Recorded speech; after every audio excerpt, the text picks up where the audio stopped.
زندہ رہتا تو نہ جانے اور کتنے انسانوں کو موت کے گھاٹ اتارتا۔ میں نے پوری قوت سے اس کی پسلیوں میں ٹھوکر رسید کی اور پھر اپنا بھرا ہوا پستول لے کر آگے بڑھا اور اس کے نال سے قاسم کے ہلتے ہوئے دانتوں پر ضرب لگائی تو وہ بری طرح تڑپ اٹھا۔ پھر اس سے قبل کہ وہ میری اگلے قدم کا اندازہ لگاتا، میں نے اس کے سینے پر گھٹنا رکھ کر پستول کی محب نال اس کے دہانے میں ڈالی اور فوراً ہی ٹریگر دبا دیا۔ گولی اس کے دہانے سے گزر کر اس کا بھیجا پھاڑتی ہوئی باہر نکل گئی۔ اس کے حلق سے ایک لرزہ انگیز ادھوری سی چیخ نکلی اور پھر اس کا بدن خاک میں اچھلنے لگا۔ اسے وہیں پرانے میں تڑپتا چھوڑ کر میں وہاں سے واپس ہو لیا۔ سکندر علی کے بعد قاسم تنظیم کا دوسرا اہم رکن تھا جو میرے ہاتھوں کے افریق کردار کو پہنچا تھا۔ وہ بذات خود خونی تھا، اپنے مالی مفاد کے لیے شہر میں ہیروئن کی منڈی پھیلانے کے چکر میں تھا۔ توقیر کے اشارے پر میرے لیے خطرہ بن چکا تھا، لیکن پھر بھی اس خون پر میرا دل بوجھل ہو گیا تھا۔ مجھے کسی مجرم کو سزا دینے کا کوئی اختیار نہیں تھا۔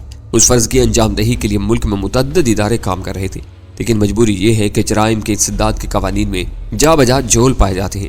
وکالت کا فن اس قدر ترقی پا چکا ہے کہ سچ کی جڑیں تلاش کرنے میں مدتیں لگ جاتی ہیں۔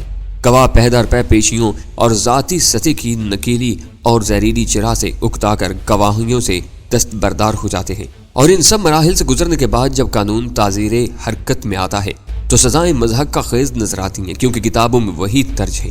اس دور میں جرم کے محرکات تیزی سے بدل رہے ہیں، معاشرے پر جرم کے اثرات ہمہ گیر ہوتے جا رہے ہیں، لیکن سب کی روک تھام کے لیے وہی ایک صدی پرانا قانون چلا رہا ہے جس کی موجودگی میں کوئی عادل چاہتے ہوئے بھی کڑی سزائیں تجویز نہیں کر سکتا۔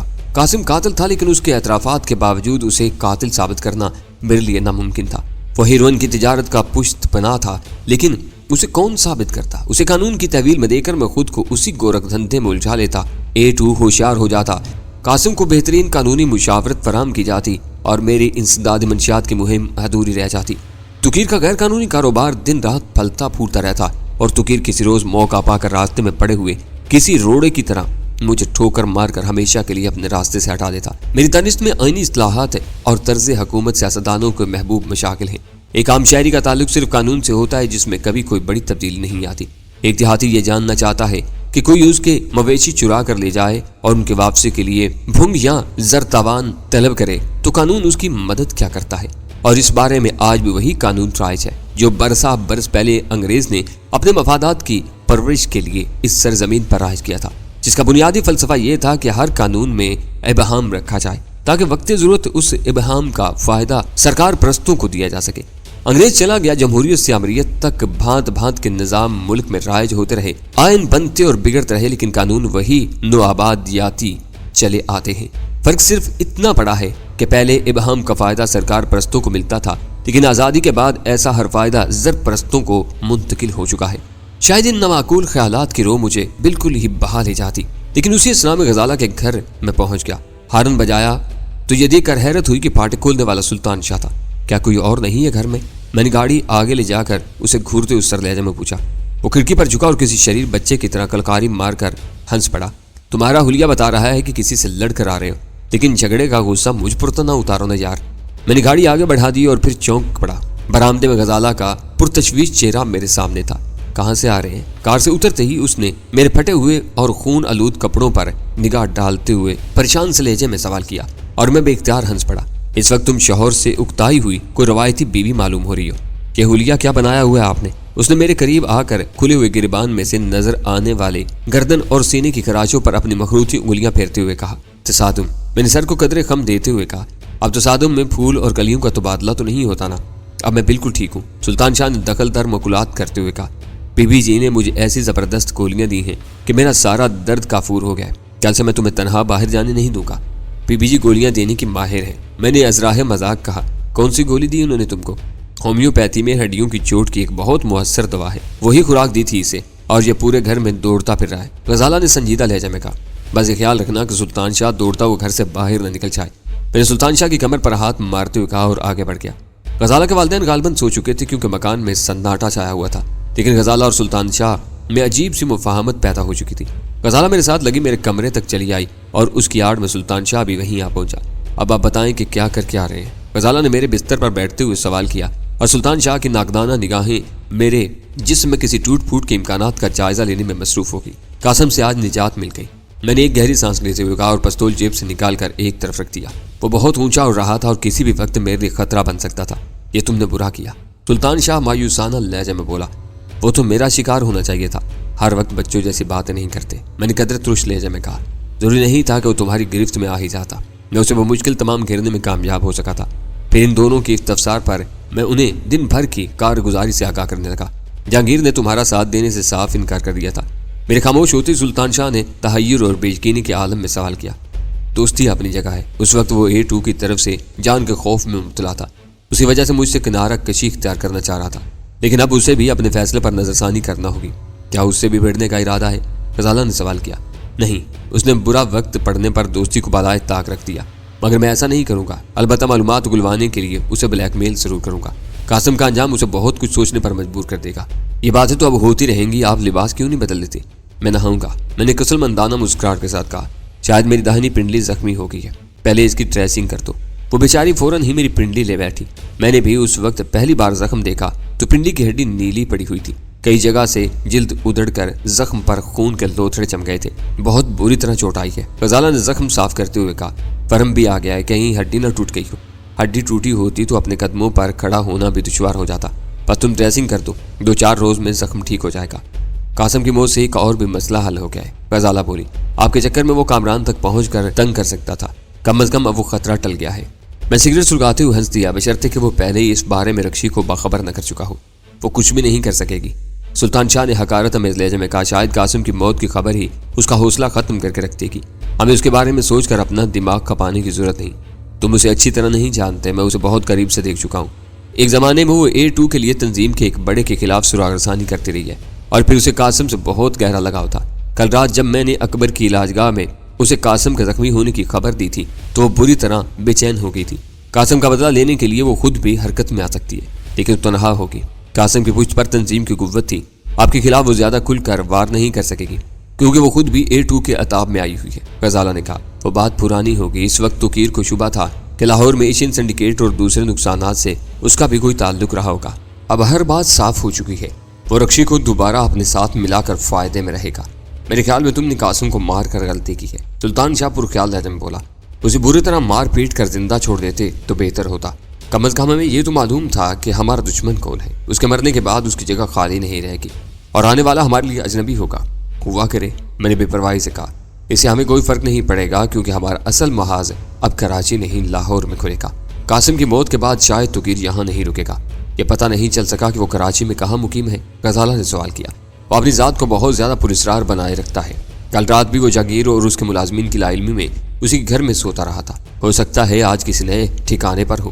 یہ کہتے ہوئے اچانک ہی مجھے احساس ہوا کہ میں اس مرحلے پر جیوا ہاؤس کو یکسر بلا بیٹھا تھا۔ توقیر اس عمارت میں پہنچا ہو یا نہ پہنچا ہو، لیکن تنظیمی ڈھانچے میں اس عمارت کی اپنی ایک اہمیت تھی۔ سب سے بڑی بات یہ تھی کہ میری آخری معلومات کے مطابق MT300 نامی متروک ٹرانسمیٹر ریسیور اپنے ناقابل شناخت حفاظتی نظام سمیت جیوا ہاؤس ہی کے ایک کمرے میں موجود تھا۔ پولیس کو جیوا ہاؤس کی طرف متوجہ کرنا شاید اس قدر سہل ثابت نہ ہوتا، کیونکہ وہ ہمارے شہر کے ایک ایسے حصے میں واقع تھی جہاں بسنے والوں کی کثرت بارسوخ امراء پر مشتمل تھی، اور پولیس باقاعدہ ثبوت کے بغیر وہاں کسی بھی کارروائی پر آمادہ نہ ہوتی۔ میں نے فیصلہ کر لیا کہ مجھے خود ہی ادھر کا رخ کرنا چاہیے۔ البتہ اس بار میں غیر ضروری تخریب کاری یا آتش زنی میں اپنی صلاحیتیں صرف نہ کرنے کے بارے میں پختہ ارادہ کر چکا تھا۔ غزالہ نے سختی کے ساتھ اس وقت جیوا ہاؤس جانے کی مخالفت کی اور سلطان شاہ بھی اس کا ہم نوا ہو گیا۔ مجبوراً مجھے ہتھیار ڈالنے پڑے۔ میں لباس وغیرہ بدل کر فارغ ہوا تو غزالہ میرے لیے کھانا لے آئی۔ غنیمت یہ تھا کہ کرنل زوار زیدی اپنے لگے بدے اصولوں کے مطابق بہت دیر پہلے مقررہ وقت پر سو چکا تھا۔ وہ جاگ رہا ہوتا تو میری حالت کے بارے میں پے در پے سوالات کر کے مجھے زندگی سے بیزار کر دیتا۔ کھانے کے بعد میں نے ہوٹل واپسی کا ارادہ ظاہر کیا تو غزالہ مجھے وہیں روکنے پر مصر ہوگی۔ اسے شبہ ہو گیا تھا کہ کہیں میں ہوٹل واپسی کے بہانے جیوا ہاؤس کی طرف نہ نکل جاؤں۔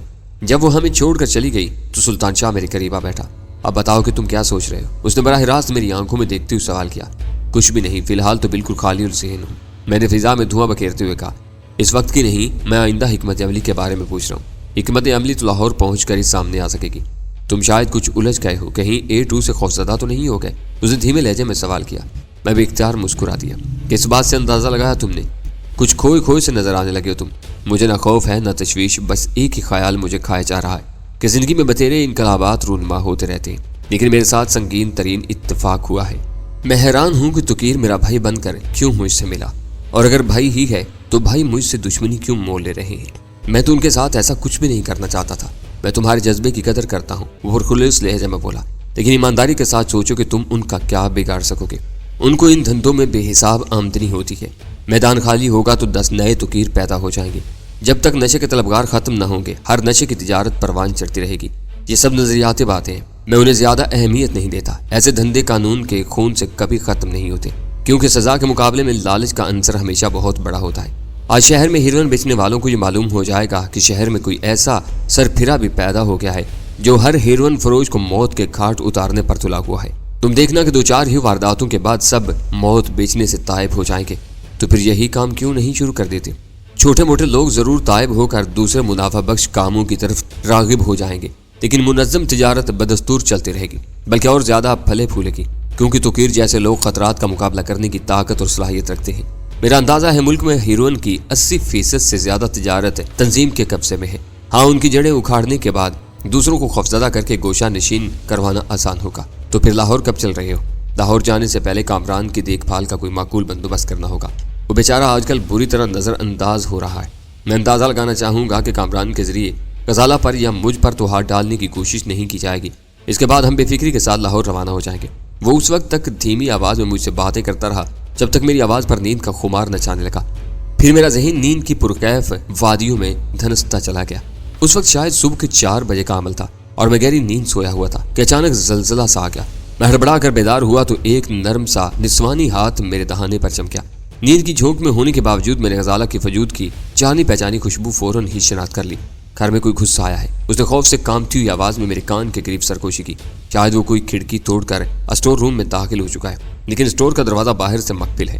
میں نے اپنے کانوں سے اس دروازے پر زور آزمائی کی آوازیں سنی ہیں۔ میں خاموشی کے ساتھ ننگے پاؤں بستر سے اتر پڑا۔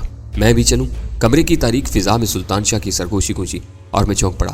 وہ وہیں فرش پر پڑا سو رہا تھا اور شاید آہٹیں سن کر بیدار ہو گیا تھا۔ تم غزالہ کے ساتھ اسٹور کے اندرونی دروازے پر پہنچو، میں باہر سے گھوم کر اسٹور روم میں داخل ہوتا ہوں، میں نے ٹٹول کر اپنا پستول سنبھالتے ہوئے کہا۔ غزالہ خوف زدہ تھی، لہٰذا فطری طور پر وہ پیچھے ہی رہی۔ سلطان شاہ دروازے کی طرف بڑھا، لیکن پھر الٹے قدموں اندھیرے میں اندر لوٹا۔ مجھے اپنی حیرت کو الفاظ میں ڈھالنے کی مہلت نہ مل سکی، کیونکہ فوراً ہی دروازے کے خلاف ایک دیو قامت انسانی ہیولا نظر آیا، جس کے ایک ہاتھ میں ریوالور دبا ہوا تھا۔ شاید اسی نے سلطان شاہ کو الٹے قدموں کمرے میں لوٹنے پر مجبور کیا تھا۔ مجھے ڈر تھا کہ کہیں غزالہ کی غیر ارادی چیخ کھیل ہی نہ بگاڑتے، لیکن اس بیچاری نے خوف سے لرزنے کے باوجود ذرا بھی آواز نہ نکالی۔ شاید وہ اس کھیل میں اپنے باپ کی شرکت کے بارے میں زیادہ فکر مند تھی۔ ہینڈز اپ، دیو قامت اجنبی نے بھاری سرگوشانہ لہجے میں کہا۔ اسی اسنا میں تاریکی کا فائدہ اٹھا کر اپنا پستول بستر پر ڈال چکا تھا۔ میں نے فوراً ہی دونوں ہاتھ سر سے بلند کر لیے۔ غزالہ نے سر گھما کر مایوسانہ انداز میں میری طرف دیکھا اور پھر میری تقلید میں مشینی طور پر اس کے ہاتھ بھی بلند ہو گئے، لیکن سلطان شاہ جو نوار سے سب سے قریب تھا اس نازک مرحلے پر اپنا کام دکھا گیا۔ ہاتھ اٹھاتے اٹھاتے اس نے سر جھکا کر پوری قوت سے دوڑ لگائی اور کسی سانڈ کی طرح نوار کے پیٹ میں وحشیانہ ٹکر رسید کر کے اسے پیچھے الٹا دیا۔ نوار نے گرتے گرتے گولی چلا دی۔ کھٹ کی آواز کے ساتھ گولی نکلی اور چھت سے ٹکرا کر کسی گوشے میں جا گری۔ اس کے پستول پر یقینی طور پر سائلنسر لگا ہوا تھا۔ اجنبی جسمانی طور پر سلطان شاہ سے کہیں برتر تھا، پھر سلطان شاہ زخمی بھی تھا، لیکن اس وقت اس کے وجود میں نہ جانے کہاں سے اتنی قوت عہد کر آئی تھی کہ اس نے ایک لہجے کے لیے بھی اپنے حریف کو سنبھلنے کا موقع نہیں دیا۔ اسی اسنا میں سلطان شاہ کی مدد کے لیے آگے بڑھا تو اجنبی کے دونوں ہاتھ خالی نظر آئے۔ سنبھلنے کی کوشش میں پستول اس کے ہاتھ سے نکل گیا تھا۔ میں نے اس کی پنڈلیوں پر 2-3 بھرپور ٹھوکریں لگائی۔ وہ کربناک لیکن دبی دبی آواز میں کہا اور اسی وقت راہداری کرنل کی آواز سے گونج اٹھی، کون ہے؟ جو جہاں ہے وہیں ٹھہرے ورنہ میں گولی مار دوں گا۔ اس کی تحکمانہ آواز سنتے ہی اجنبی کے ہاتھ پیر ڈھیلے پڑ گئے۔ پھر شاید کرنل ہی نے راہداری کا بلب روشن کر دیا۔ دوسری طرف غزالہ نے کمرے میں روشنی کر دی۔ حملہ آور کے ساتھ ہی میں نے بھی حیرت سے پلکیں جھپکا کر کرنل کو دیکھا، جو نہایت اطمینان سے خالی ہاتھ راہداری میں کھڑا اجنبی کو گھورے جا رہا تھا۔ روشنی ہونے پر اس نے بڑھ کر سائلنسر لگا ہوا پستول فرش سے اٹھا لیا۔ یہ کیا ہو رہا ہے یہاں؟ وہ حسیری آواز میں دھاڑا، میں اسے دیکھ لوں گا، آپ غزالہ کو ساتھ لے جائیں۔ میں نرم لہجے میں اسے سمجھانے کی کوشش کی۔ غزالہ؟ کرنل نے حیرت سے کہا، پھر سوال کیا، کہاں ہے وہ؟ اور غزالہ کمرے سے نکل کر خوف سے کانپتی ہوئی راہداری میں باپ کے سامنے آ گئی۔ تم اپنے کمرے میں جاؤ، وہ گنجیلی آواز میں بولا، میں خود دیکھوں گا کہ یہ بدمعاش کون ہے اور اس نے میرے گھر میں گھسنے کی جرات کیسے کی۔ غزالہ سر جھکائے وہاں سے چلی گئی۔ اسی اسنا میں اجنبی اپنے قدموں پر کھڑا ہو چکا تھا اور یوں گر جانے پر خائف نظر آ رہا تھا۔ روشنی ہونے کے بعد وہ میرے اور سلطان شاہ کے لیے اجنبی نہیں رہا تھا، وہ قاسم کے ساتھیوں میں سے تھا اور میرا تعاقب کرنے پر ایک بار سلطان شاہ کے ہاتھوں قاسم مار کھا چکا تھا۔ یہاں کیا لینے آئے تھے؟ سلطان شاہ نے اس کے چہرے پر الٹے ہاتھ کا تھپڑ رسید کرتے ہوئے تلخ لہجے میں سوال کیا اور کچھ کہے بغیر کینا تو نگاہوں سے اسے گھورنے لگا۔ بولو۔ کرنل غصے کے عالم میں دھاڑا اور وہ چونک پڑا۔ میرا کسی سے الجھنے یا کسی کو لے جانے کا ارادہ نہیں تھا۔ وہ بھاری بھرکم آواز میں بولا، میں تو بس یہ دیکھنے کے لیے اندر داخل ہوا تھا کہ یہاں کون کون چھپا ہوا ہے۔ تمہیں یہاں کس نے بھیجا تھا؟ میں نے آگے بڑھ کر سرد لہجے میں سوال کیا۔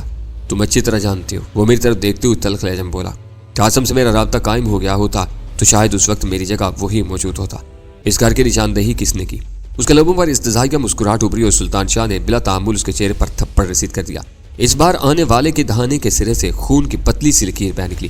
بولتے رہو گے تو عافیت میں رہو گے، میں نے بدستور سرد لہجے میں کہا۔ زیادہ اڑنے کی کوشش کی تو ادھیڑ کر یہیں کسی گوشے میں دفن کر دیے جاؤ گے، کسی کو تمہارے انجام کی بھنک تک بھی نہ مل سکے گی۔ میرا وہ روپ کرنل زوارزیادی کے لیے تحیر امیز تھا۔ وہ مجھے یوں حیرت سے دیکھ رہا تھا جیسے میرے سر پر سینگ نکل آئے ہوں۔ آج دوپہر قاسم نے مجھے گلشن اقبال میں اکبر کی علاج گاہ پر مامور کیا تھا۔ وہ آستین سے خون کی لکیر صاف کرتے ہوئے بولا، وہاں مجھے کامران نامی ایک مریض کے ملاقاتیوں پر نگاہ رکھنی تھی اور ایک آدھ کا تعاقب بھی کرنا تھا تاکہ اس کا ٹھکانہ دیکھ سکوں۔ آج شام کو یہ وہاں پہنچا تو میں چونکنا ہو گیا۔ یہ کہتے ہوئے اس نے کرنل کی طرف اشارہ کیا تھا اور کرنل میری استفسار طلب نگاہوں کے جواب میں اسبات میں سر ہلانے لگا تھا۔ واپسی بار میں نے اس کا تعاقب کیا تو یہ گھر نگاہ میں آ گیا۔ قرب و جوار میں رہنے والوں سے تسلی بخش معلومات نہ مل سکی۔ دوسری طرف قاسم سے بھی رابطہ ختم ہو گیا تھا، لہذا آج رات میں نے خود مکان میں گھسنے کا ارادہ کر لیا۔ کم از کم مجھے اتنا ضرور معلوم تھا کہ آج صبح سے قاسم پوری شدت کے ساتھ تمہاری تلاش میں تھا۔ میرا اندازہ درست ثابت ہوا، لیکن یہ میری بدقسمتی ہے کہ میں اندر گھس کر خود الجھ گیا۔ آپ جائیں، اب اس سے میں نپٹ لوں گا، میں نے غزالہ کے باپ سے مخاطب ہو کر کہا۔ دل کھول کر میرے سامنے اس کی مرمت کرو، پھر اسے پولیس کے حوالے کر دیں گے، کرنل نے تیز لہجے میں کہا۔ اور وہ اس کا باپ قاسم کون ہے؟ میں اسے بھی پکڑواؤں گا، آخر ان لوگوں نے خود کو سمجھ کیا رکھا ہے۔ میں سب ٹھیک کر لوں گا، اب جا کر آرام کریں۔ میں نے نرم لہجے میں دوبارہ اسے سمجھانے کی کوشش کی اور غنیمت یہ ہوا کہ اس بار اس نے بے چوچراں میری بات مان لی۔ اس پستول کا کیا کرو گے؟ اس نے ہاتھ میں تھامے ہوئے بے آواز ہتھیار کے بارے میں دریافت کیا۔ اسے ضبط سمجھیے، فی الحال ساتھ لے جائیں، بعد میں کہیں تلف کر دیں گے۔ میں کرنل کی آنکھوں میں ابھرنے والی چمک سے اندازہ لگا چکا تھا کہ اس بے آواز قیمتی پستول پر اس کی نیت خراب ہو رہی تھی۔ میرے مشورے کے بعد وہ کچھ کہے بغیر مڑا اور اندر ہو لیا۔ میدان صاف ہونے پر میں اسے اپنے کمرے میں لیا۔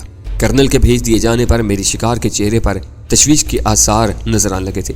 رکشی کہاں ہے؟ چند ثانیوں کی سکوت کے بعد میں نے چپتے ہوئے لہجے میں سوال کیا۔ میں کسی رکشی کو نہیں جانتا، وہ عورت جو پہلے قاسم ہی کے ساتھ رہتی تھی۔ میں نے اپنی بات کی وضاحت کی۔ اوہ مسز قاسم، اسے کافی دنوں سے نہیں دیکھا گیا، ممکن ہے وہ شہر سے باہر ہو۔ قاسم کے ٹھکانے کہاں کہاں ہیں؟ ہم لوگ اس کے معاملات سے زیادہ واقف نہیں ہیں۔ معاوضے پر ہم سے مختلف کام لیا کرتا تھا، اس کے لیے انجام دیے جانے والے کاموں کی نوعیت کیا ہوا کرتی ہے، اس دنیا کے لیے تم بھی اتنے اجنبی نہیں ہو۔ اس کے لہجے میں اعتماد لوٹایا تھا۔ معاوضے پر عموماً وہی کام دوسروں سے لیے جاتے ہیں جن میں پکڑے جانے کا زیادہ خطرہ ہو۔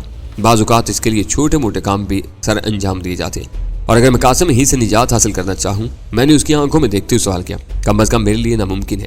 مجھے صاف گوئی سے کام دیتے ہوئے کہا، میں اس کا بہت پرانا نمک خوار ہوں۔ اس کے ساتھ کتنے آدمی ہو؟ مشکل تو بس مجھ ہی کو سمجھو، ضرورت کے تحت تعداد بڑھتی گھٹتی رہتی ہے۔ وقت کیوں برباد کر رہے ہو؟ اچانک سلطان شاہ نے کہا۔ اس نے مکھلال کو بھی اس کے آقا تک پہنچا دو، دونوں مل کر بہت خوش ہوں گے۔ قاسم کہاں ہے؟ وہ چونک کر بولا۔ وہ بھی خود ہی چوہے دان میں پھنسا تھا۔ اپنے ستاروں کی گردے سے تم ہمارے ہاتھ لگ ہی گئے ہو، تو اب ہمارے لیے ایک کام سر انجام دینا ہوگا۔ انکار کی صورت میں تمہیں اپنے فیصلے پر افسوس کرنے کی مہلت بھی نہ مل سکے گی۔ کیا کام؟ اس نے تشویش زدہ لہجے میں سوال کیا۔ جیوا ہاؤس کا نام تمہارے لیے اجنبی تو نہ ہوگا؟ وہی ڈیفنس والی عمارت؟ اس نے بے چینی کے ساتھ اپنے لبوں پر زبان پھیرتے ہوئے تائید طلب لہجے میں کہا، اور میں نے اپنا سر اسبات میں ہلا دیا۔ وہ تو بہت خوفناک عمارت ہے، تمہیں ہماری نگرانی میں وہاں گھسنا ہوگا۔ اندر تھوڑا سا ہنگامہ کرنے کے بعد تم آزاد ہوگے۔ یہ تو خودکشی ہی ہوگی، الجھن امیز لہجے میں بولا۔ جیوا ہاؤس کے بارے میں قاسم نے بتایا تھا کہ اس کے احاطے میں دن رات مسلح محافظ گشت پر رہتے ہیں۔ موقع محل دیکھ کر تو انہیں چوٹ دی جا سکتی ہے، لیکن تمہاری نگرانی میں وہاں قدم رکھنا تو موت کو دعوت دینے کے برابر ہوگا۔ یہ سوچنا تمہارا کام ہے، میں نے بے پرواہی کے ساتھ کہا۔ قاسم میری جان کا دشمن ہو رہا ہے، تم سمجھ سکتے ہو کہ ایسی صورت میں تمہارے ساتھ میں کیا سلوک کروں گا، لیکن تم مجھے غیر مسلح کر چکے ہو۔ وہ تذبذب کے ساتھ بولا، اسلحہ کے بغیر میں جیوا ہاؤس میں اپنا دفاع بھی نہ کر سکوں گا۔ ہتھیار پر قابض ہونے کے بعد تمہاری نیت میں فطور بھی آ سکتا ہے۔ پھر تم ہی مجھے بتاؤ کہ اندر گھسنے کے بعد میرا کیا حشر ہوگا۔ شاید ہنگامے کی نوبت آنے سے پہلے ہی جیوا ہاؤس کے محافظ مجھے اپنی گولیوں کے باڑ پر رکھ لیں گے۔ خاصی بحث کے بعد ایک قابل عمل طریقہ کار طے کر لیا گیا اور پھر ہم تینوں وہاں سے روانہ ہو گئے۔ کرنل کو ہماری روانگی پر حیرت ہوئی تھی، لیکن خلاف معمول اس نے کوئی بحث نہیں چھیڑی۔ شاید پہلے تم بھی قاسم کے ساتھ مل کر کام کر رہے تھے۔ راستے میں اپنے انجام سے بے خبر وہ بدنصیب قیدی نے سوال کر دیا، یہ اندازہ کیسے لگا لیا تم نے؟ پہلے بھی میں بارہا تمہارے تعاقب پر مامور کیا گیا تھا، لیکن ہر بار تصادم سے گریز کی ہدایت کی گئی تھی۔ شاید قاسم اپنی تسلی کے لیے تمہاری نگرانی کرواتا رہا تھا کہ کہیں تم اس کے مفادات کے خلاف نہ چلنے لگے ہو، لیکن آج صبح سے اس کے تیور بدل گئے ہیں۔ شہر میں تمہاری تلاش میں بہت سے لوگ پھیلا دیے گئے ہیں جنہیں تشدد کی کھلی چھوٹ دی گئی ہے۔